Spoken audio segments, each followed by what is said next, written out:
Olá, meus irmãos, minhas irmãs.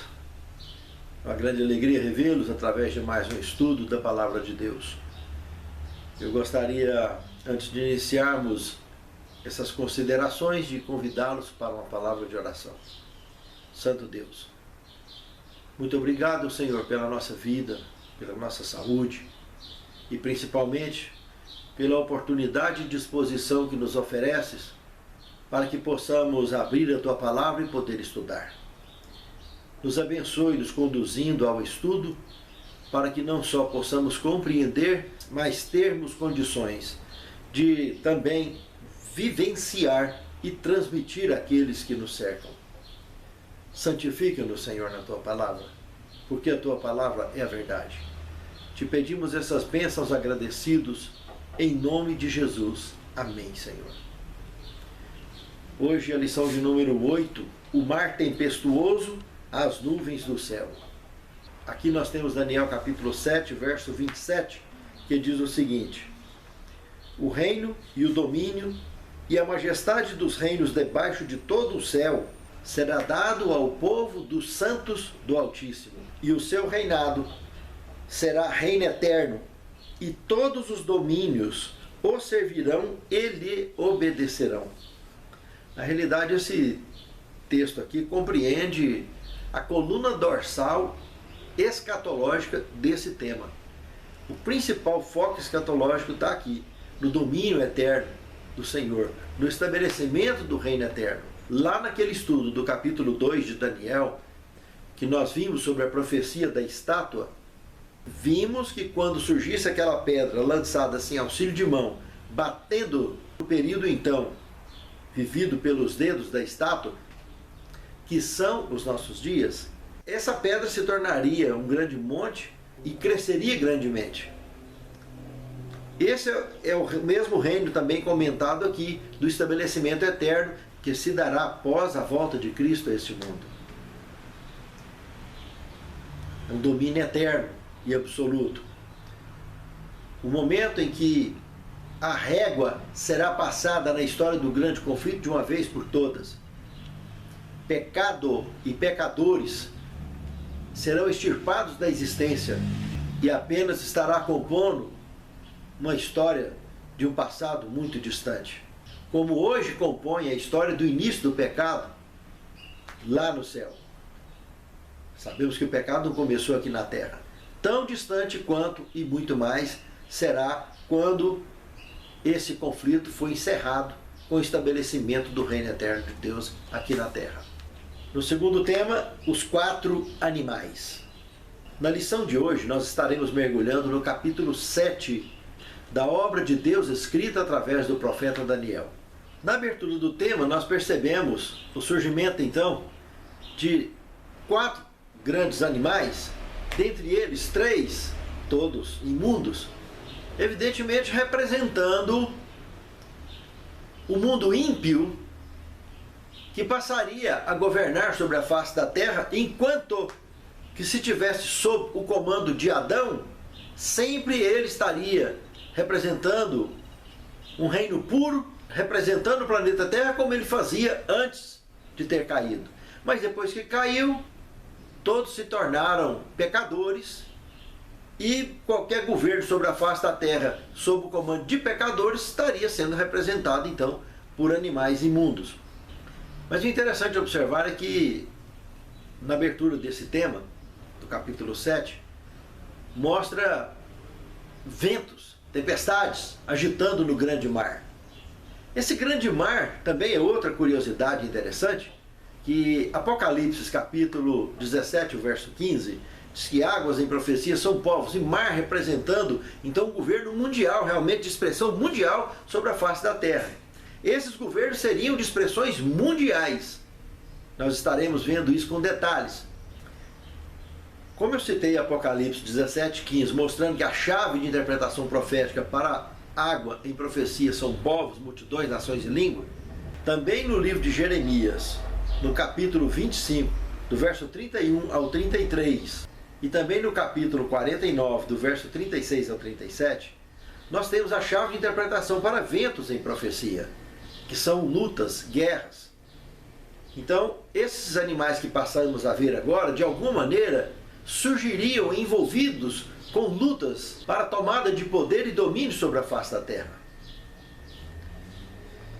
O primeiro desses animais é um leão alado.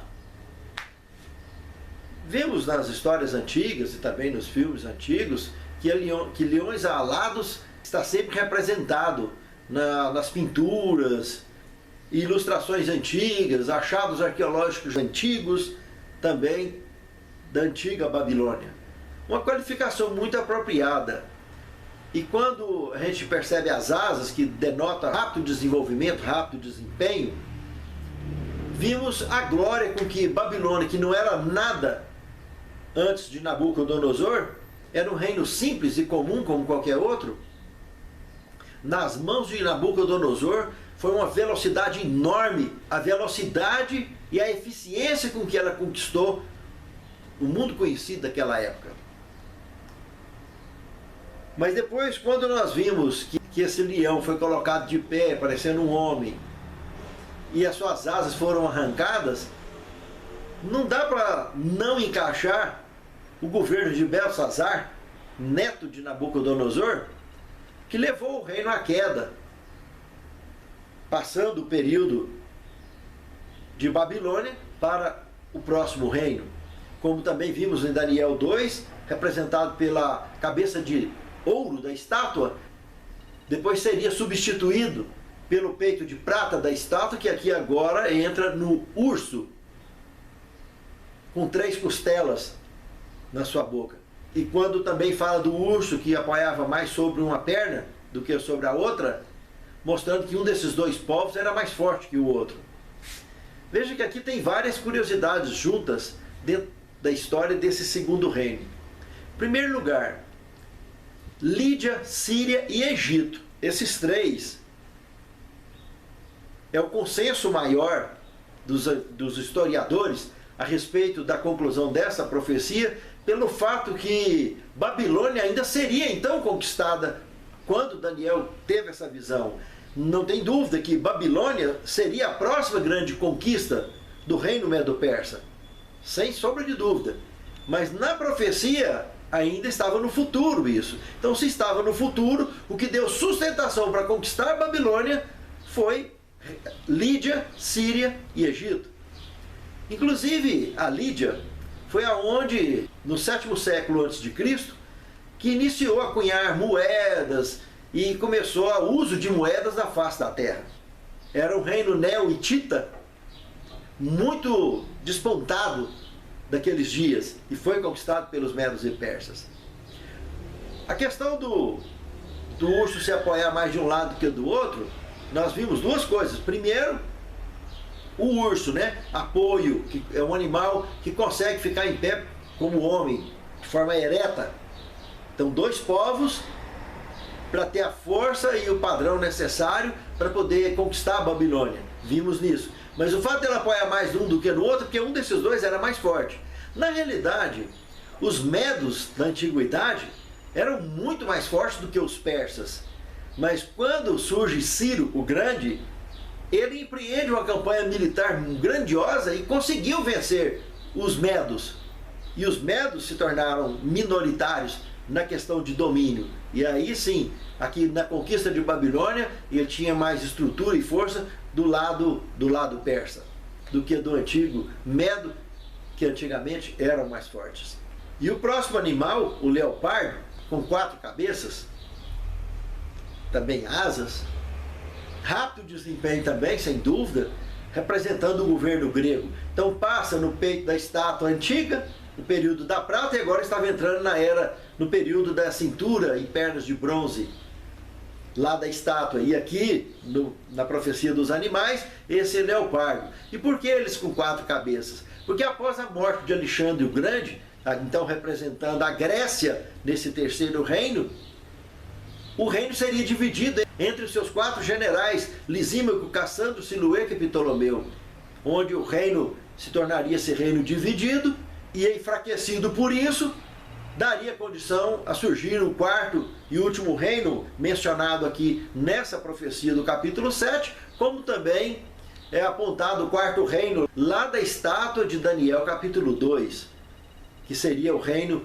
representado pelo Império Romano, que surgiria de uma dessas subdivisões do antigo reino grego, Roma. E o Império Romano, então, representado pelas pernas de ferro, lá de Daniel capítulo 2, daquela estátua, e aqui representado por um animal esquisitão. Esse animal esquisitão que ele apresenta aqui, com dente de ferro, e que pisava aos pés o que sobrava, e pisava com pés de ferro a tudo onde dominava, tudo se encaixa e se caracteriza muito bem, e claramente também com o último reino, lá da estátua, que são os pés de barro, parte de ferro, e os pés têm 10 dedos também, e esse animal tinha 10 chifres. Muitas curiosidades, então, surgem aqui nesse paralelo interessante.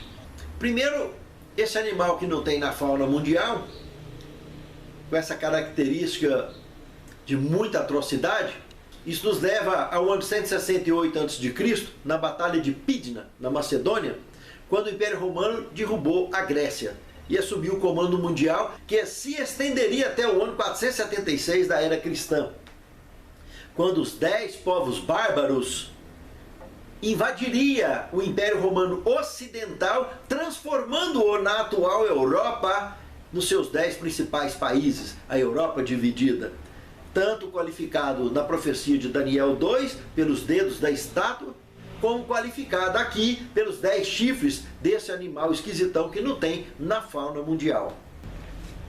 Alguns detalhes interessantes, com detalhes bem mais sutis, aparecem nessa profecia do capítulo 7, quando nós entramos aqui no terceiro tema, tratando do chifre pequeno.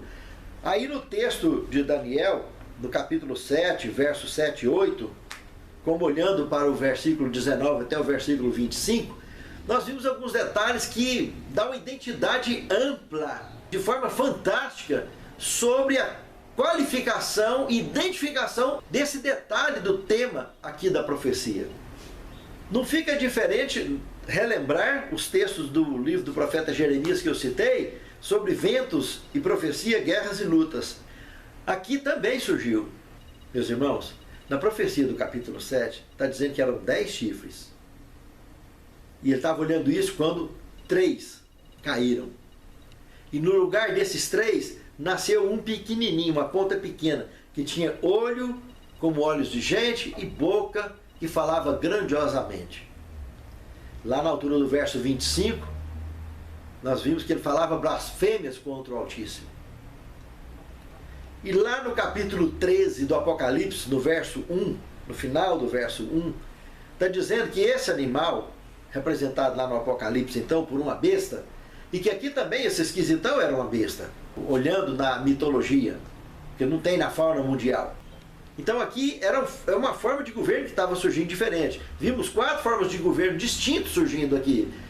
Babilônia, Medo-Pérsia, Grécia, e agora Império Romano, e aparece esse chifre pequeno agora, com olhos de gente, etc. Observe aqui que detalhe interessante. A queda desses 3 dos 10. No ano 533 da Era Cristã, veja, lá na frente, o Império Romano já tinha caído, mas as potestades da maldade estavam lutando para o fortalecimento de um império diferenciado, de domínio diferenciado na incorporação das potestades da maldade, que é o império conhecido no Apocalipse como o Império da Besta, ou Império do Anticristo na Bíblia Sagrada. Irmãos, porque ele se levantaria contra tudo que se chama Deus. É o que o contexto bíblico e profético apresenta sobre esse tipo de reino que estaria surgindo. Note que no final do verso 1 do capítulo 3 de Apocalipse, a sua cabeça estava cheia de nomes de blasfêmias. Dentre os vários nomes de blasfêmias atribuídos ao governo político-religioso de Roma, ou seja, o papado, nós temos Vicarius Filii Dei, substituto do Filho de Deus. Veja se não é um nome de blasfêmia. Se Cristo é substituível.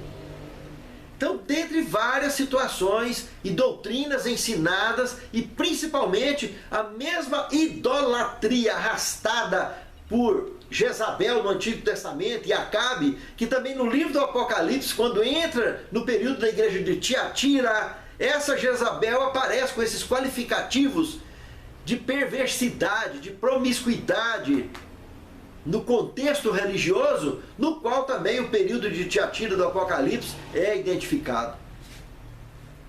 Meus amados, Érulos, Vândalos e Ostrogodos foram os 3 povos que caíram após iniciar a queda de braço proposta por Justiniano, quando ele doou em 533 e doou a cidade de Roma para o Papa e decretou que todas as igrejas da terra seria submissa ao papado. Declarou ele como cabeça de todas as igrejas da terra. Essa declaração, esse decreto e a doação da cidade de Roma para o Papa, que hoje na realidade se tornou um país, os Érulos, os Vândalos e os Ostrogodos eram contrários a isso. E o último deles, os Ostrogodos, caíram exatamente em 538, que após a queda dos Ostrogodos, que os Érulos e os Vândalos já tinham caído, entre 533 a 538, desde o decreto, esses 5 anos de batalha, iniciou no ano 538 oficialmente o que a profecia lá no verso 25 passa a abordar. E os santos lhes seriam entregues nas mãos para perseguição. Durante um tempo, 2 tempos e metade de um tempo. Veja que coisa mais interessante esses detalhes da profecia. É uma pena que na lição não dá tempo a gente entrar em tantos detalhes. Por isso eu recomendo que você assista ao Escatologia, versão 5. Inicie assistindo pela aula 1, aula 2 e todos esses assuntos, doutrinas e profecias da Bíblia, as polêmicas que tem no mundo religioso, tudo, e na Bíblia Sagrada, a própria Bíblia responderá dentro desse estudo do Escatologia, versão 5. Não deixe de assistir, é muito importante. Assista o Escatologia todo, você vai ficar impressionado com o mergulho nas Sagradas Escrituras, a própria Palavra de Deus respondendo às questões em aberto na cabeça de tanta gente pelo mundo afora. Meus amados, aqui, proferir palavras contra o Altíssimo, nós conhecemos como que surgiu o papado.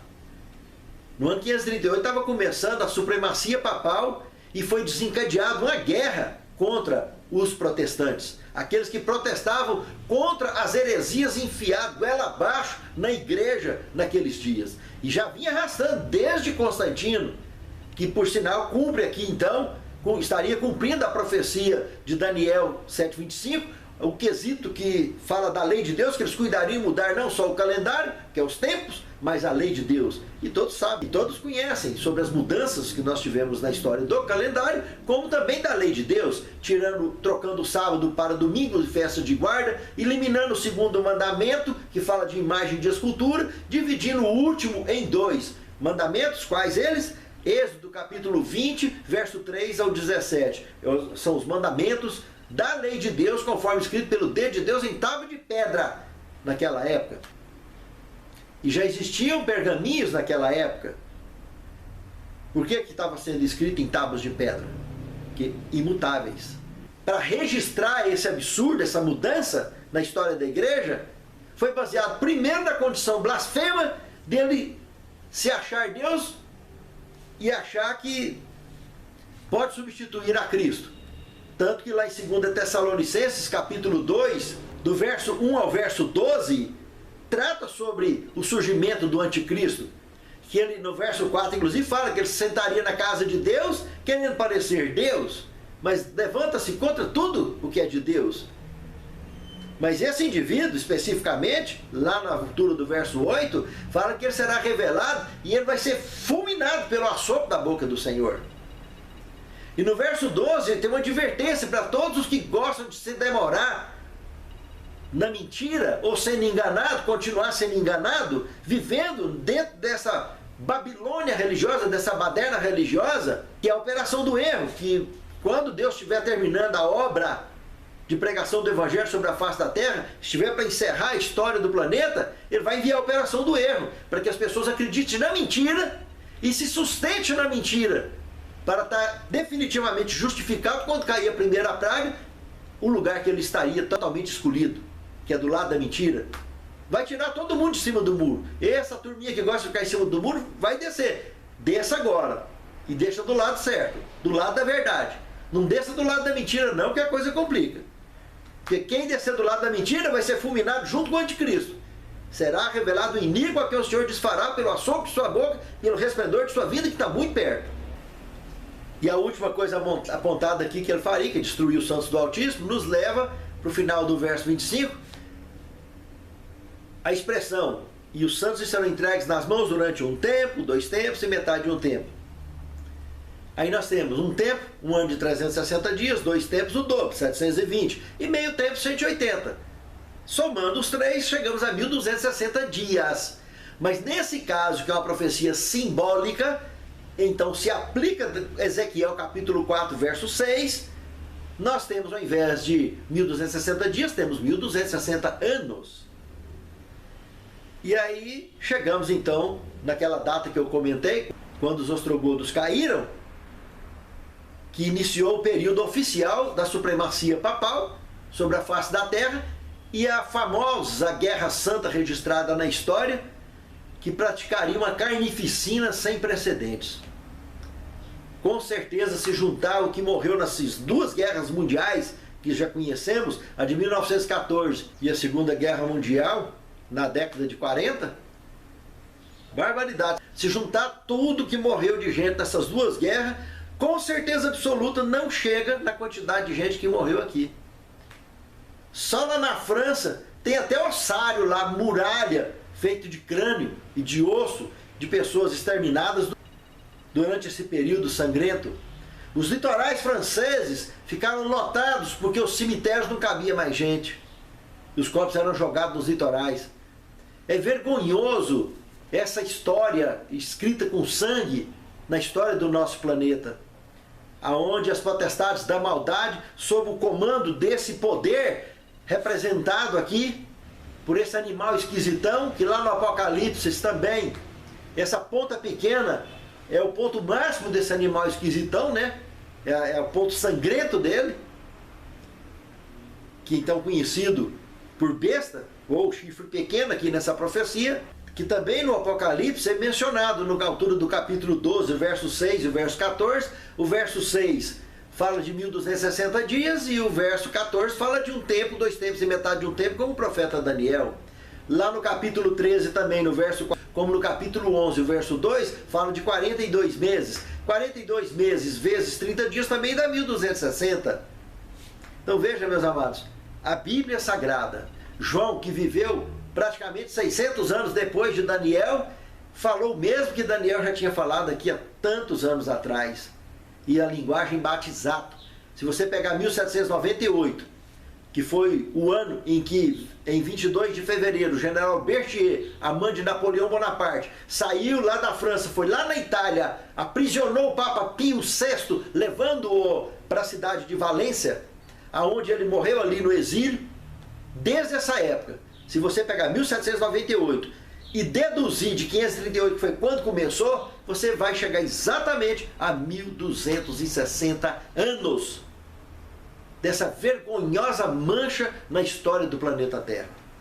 De um poder religioso oprimir na face da Terra uma forma de governo que representa claramente a união de Estado e Igreja, por isso que é chamado de besta. É uma verdadeira besteira quando qualquer sistema religioso se agrega à política e querer levar isso avante sobre os habitantes do planeta Terra ou de qualquer província ou cidade, seja lá o que for.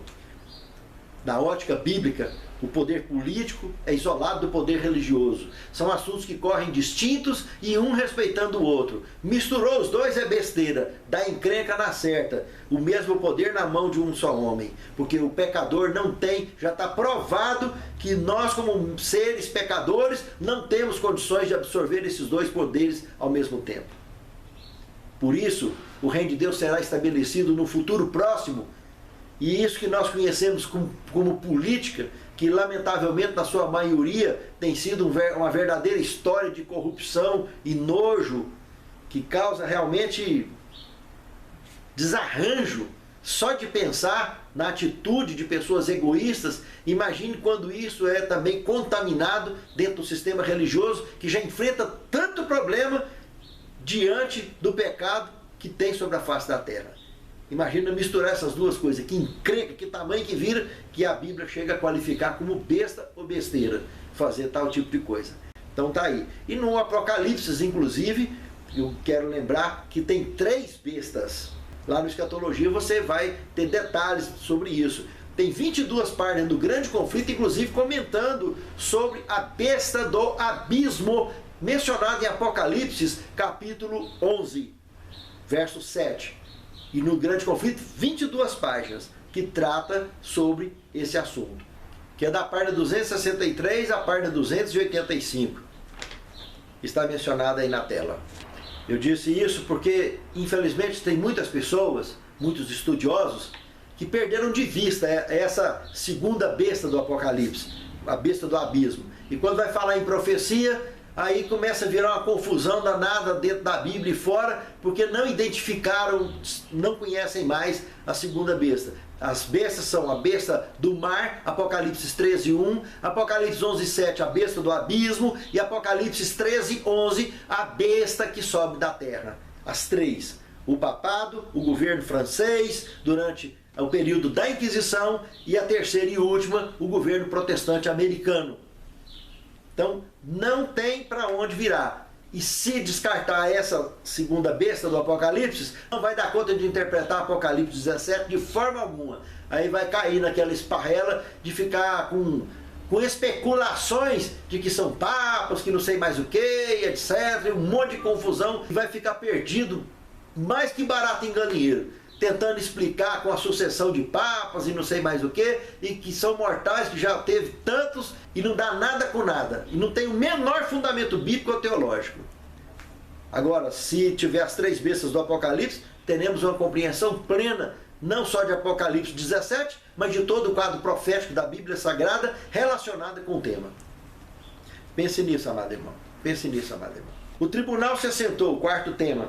Meus irmãos, aqui nesse tema, apresentado em Daniel 7, 9, 10, 13 e 14, nós temos exatamente para inserir aqui dentro, para esclarecer com detalhes esse assentamento de tribunal, Daniel capítulo 8, verso 14.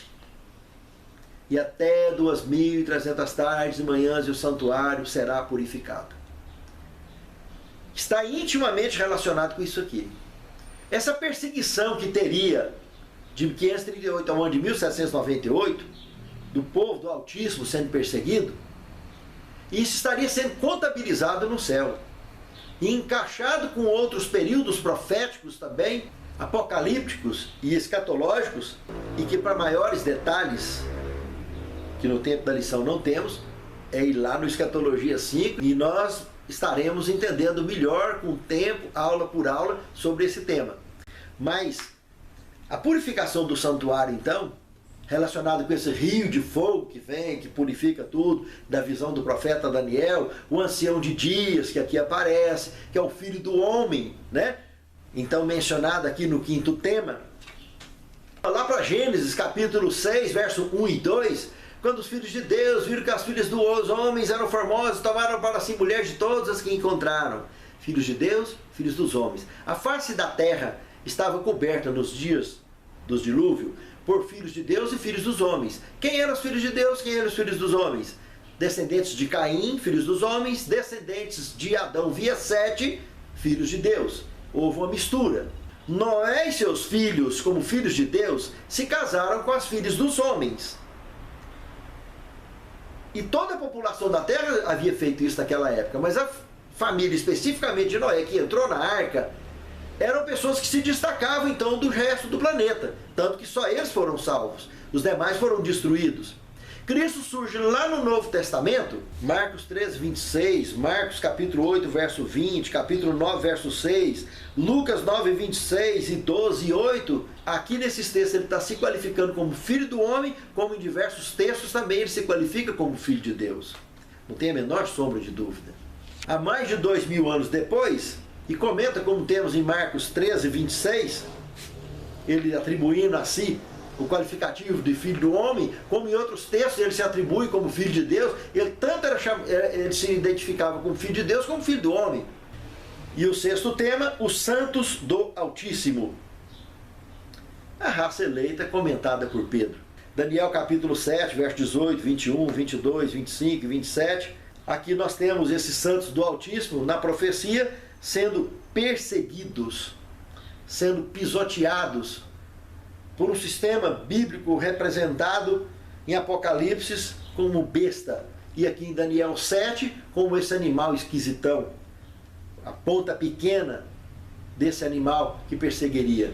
Tanto o animal em si representando o Império Romano, porque Cristo nasceu dentro do governo do Império Romano, e até as suas vestes foram divididas lá no pé da cruz, todos lembram da história, e o quanto que ele foi judiado, e não só pelos romanos, mas também pela liderança da igreja dos seus dias, que o levaram para Roma e o entregaram a Roma, mostrando esse lado do conflito interno que nós vivemos também em todas as igrejas da face da terra onde nós estamos, enfrentamos também conflitos. A sede do grande conflito entre o bem e o mal é na nossa mente. Se aqui dentro nós vencermos, nós venceremos lá fora.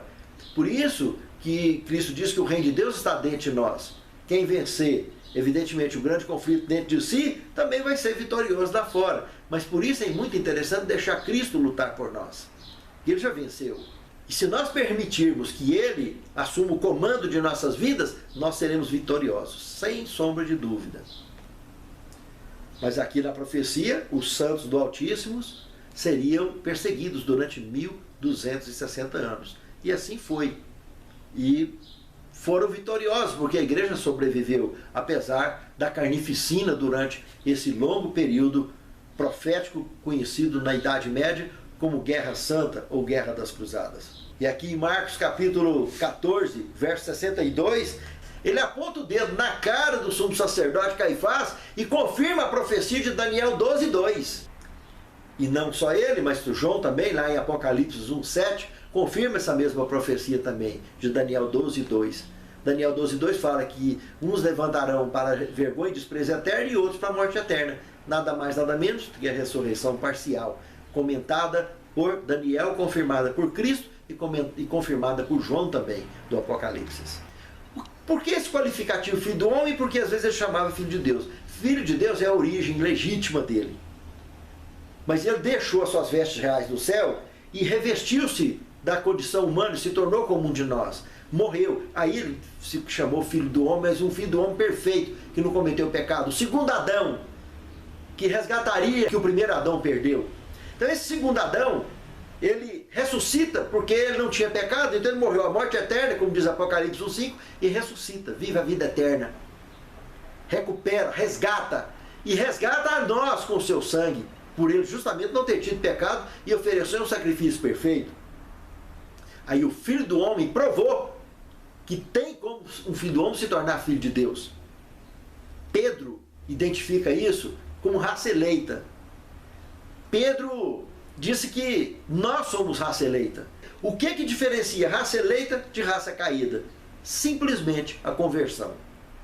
Os dois são mortais, mas o raça eleita nos qualifica como filhos de Deus, porque somos convertidos e estamos escorados na graça de Cristo, na misericórdia de Deus e na salvação pela graça e justificação pela fé. Isso nos faz raça eleita. Só raça eleita vai ao encontro com o Senhor nos ares quando Ele estiver voltando. Esse juízo, que 22 de outubro de 1844, ou seja, quando concluísse os 2.300 anos, que o santuário seria purificado, então iniciaria esse juízo, esse tribunal, visto pelo profeta Daniel, que se trata nada mais nada menos que o juízo investigativo. Ou seja, os nomes dos habitantes do planeta Terra estariam sendo passados em juízo. E esse juízo, como Paulo disse em Hebreus 9, 27, cabe ao homem morrer uma vez e depois disso vir o juízo, subentende-se claramente que os nomes passados, então, por enquanto, são os nomes das pessoas que morrem, que já morreram e que continuam morrendo. Mas pouco antes de Jesus voltar, ele vai julgar os vivos também, onde ele vai se levantar depois de dizer está feito. Aí o justo que se justifica ainda mais e o imundo que se suja ainda mais, porque já terá enviado a operação do erro que comentamos agora mesmo. E aí quem se estabelecer do lado da verdade, estava do lado da verdade, mas quem foi vítima da operação do erro naquele final, ficou em cima do muro até o final, infelizmente estará caindo do lado errado. e será descartado. Então, meus amados, esse juízo investigativo trata de 22 de outubro de 1844 para cá, até a volta de Cristo. A parte final dele é o período do milênio, que nós passaremos no céu, evidentemente participando, julgando e reinando com Cristo durante 1000 anos, como trata Apocalipse capítulo 20, verso 4.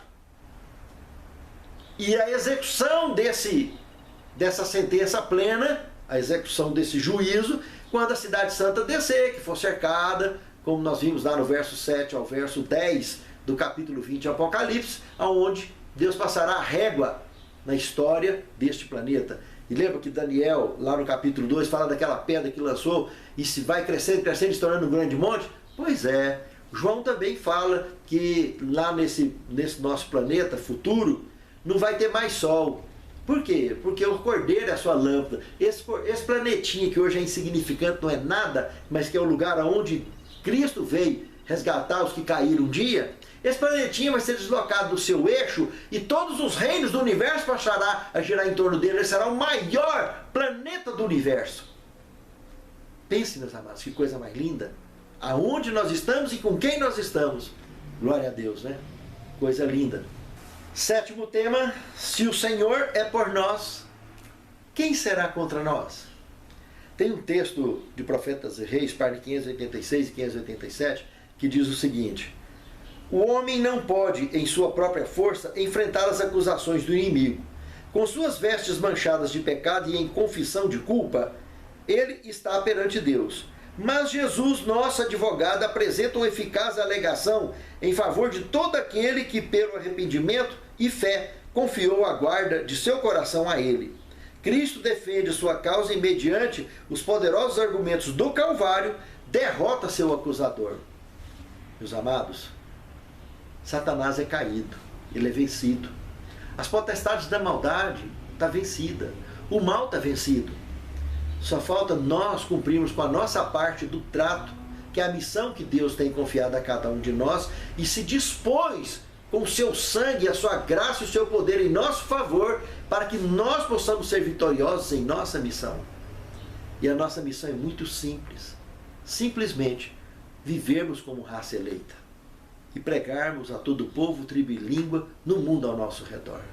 Santo Deus, nos qualifique, nos capacite, perdoe nossos pecados e faltas e fortaleça a nossa fé, nos conduzindo com firmeza à vitória, e que possamos, de fato, pela Tua graça, cumprir com a missão que o Senhor tem confiado a cada um de nós, tanto como indivíduos, como igreja. É o que te suplicamos agradecidos em nome de Jesus. Amém.